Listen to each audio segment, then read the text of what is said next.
నాగోల్లో బ్రాహ్మణ ఆత్మీయ సమ్మేళనం నిర్వహించారు. మల్కాజ్గిరి పార్లమెంటు నియోజకవర్గ స్వతంత్ర అభ్యర్థిగా పోటీ చేస్తున్న పెండ్యాల శేషసాయి వరప్రసాద్కి సమావేశం ఏర్పాటు చేశారు. మల్కాజ్గిరి పార్లమెంటులోని 7 నియోజకవర్గాల్లో బ్రాహ్మణుల ఓటు బ్యాంకు ఎక్కువగా ఉన్నదని, 5 లక్షల బ్రాహ్మణుల ఓటర్లు ఉన్నారని, వారంతా వరప్రసాద్కి మద్దతు ఇవ్వాలని కోరారు.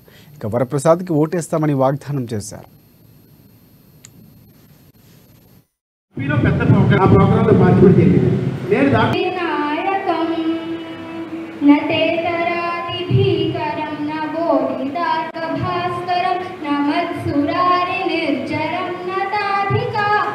ఈ మల్కాజ్గిరి పార్లమెంట్ నియోజకవర్గానికి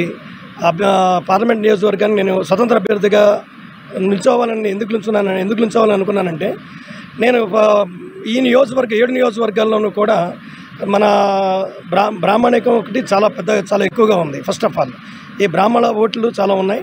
ఈ 7 నియోజకవర్గాల నుంచి కూడా ఓటింగ్ చేయాలి అంటే 5 లక్షల ఓట్ల వరకు మన బ్రాహ్మణులు ఉన్నాయి.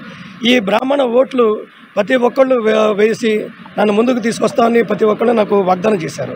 ప్లస్ అలాగే జంట నగరాల్లో ఉన్న 17 బ్రాహ్మణ సంఘాలు, 130 కాలనీ సంఘాలు, బ్రాహ్మణ అసోసియేషన్స్, వీళ్ళందరూ ఎనానమస్గా నాకు సపోర్ట్ చేసి మీరు ముందుకెళ్ళండి, మీ వెనకాల మేము ఉంటాం, ప్రతి విషయంలోనూ మనం ఒక ఇది చూపించుకోవాల్సి ఉంది. ఓటు బలం ఉంది, కానీ పార్లమెంట్లో కానీ, అసెంబ్లీలో కానీ, లేకపోతే కార్పొరేషన్ ఎలక్షన్స్, కార్పొరేటర్స్ కానీ, ఇలా ఏ చిన్నది చూసుకున్నా కూడా ఎక్కడ బ్రాహ్మణ బలం అనేది కనపడట్లేదు ఈ రోజుల్లో. రేపొద్దున్న ఇది ఎలా ఉందంటే, మనం ఒక మ్యూజియంలో పెట్టుకోవాల్సి వస్తుంది.